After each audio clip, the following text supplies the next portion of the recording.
ഇനി മീൻ തല കിട്ടുമ്പോൾ ഇതുപോലെ കറി തയ്യാറാക്കണം. ടേസ്റ്റ് ഉറപ്പാണ്. ഒരു ചട്ടി സ്റ്റൗവിൽ വെച്ച് ചൂടാകുമ്പോൾ 2 ടേബിൾ സ്പൂൺ വെളിച്ചെണ്ണയും 1/4 ടീസ്പൂൺ ഉലുവായും കുറച്ച് കറിവേപ്പില, ഇഞ്ചി വെളുത്തുള്ളി പച്ചമുളക് ചതച്ചതും ഒന്ന് മൂത്ത് വരുമ്പോൾ 10 ചെറിയ ഉള്ളിയും കൂടി ഇട്ട് ഉള്ളി നന്നായി ഒന്ന് വഴണ്ട് വരട്ടെ.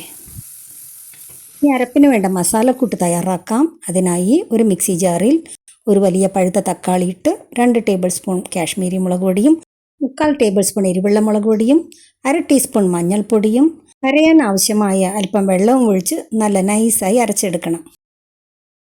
ഇനി അരച്ചു വെച്ച മസാലക്കൂട്ട് ചട്ടിയിലേക്ക് ചേർത്ത് കൊടുത്ത് നല്ലപോലെ ഈ അരപ്പിൻ്റെ പച്ചമണമൊക്കെ മാറി എണ്ണയൊക്കെ തെളിഞ്ഞ് വരുന്നവരെ തീ കുറച്ച് വെച്ച് വഴറ്റി കൊടുക്കണം.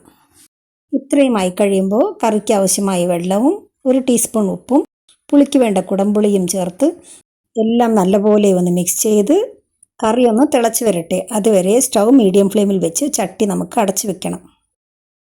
ഇപ്പോൾ കറി നല്ലപോലെ തിളച്ച് വരുന്നുണ്ട്. ഈ സമയം കഴുകി വൃത്തിയാക്കിയ 1/2 കിലോ അളവിൽ മീൻ തല കറിയിലേക്ക് മുങ്ങുന്ന വിധം ഇതുപോലെ ഓരോന്നായി ഇട്ട് കൊടുക്കണം.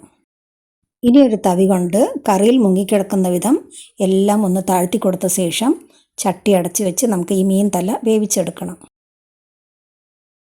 അവസാനമായി ഒരു തണ്ട് കറിവേപ്പിലയും കൂടി ചേരുമ്പോൾ നല്ല എരിവും പുളിയും ചേർന്ന് സൂപ്പറായ നമ്മുടെ മീൻ തലക്കറി റെഡിയാക്കിയെടുക്കാം.